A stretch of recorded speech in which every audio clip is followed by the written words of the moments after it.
หัวหน้าครับ ถึงสถานีอวกาศแล้วครับ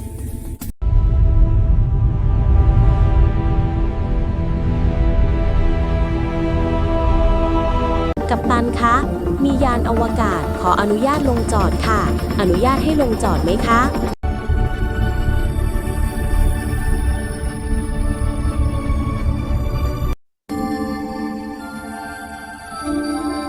อนุญาตให้ลงจอดได้ กดปุ่มเปิดประตูลานจอดยาน ปฏิบัติค่ะ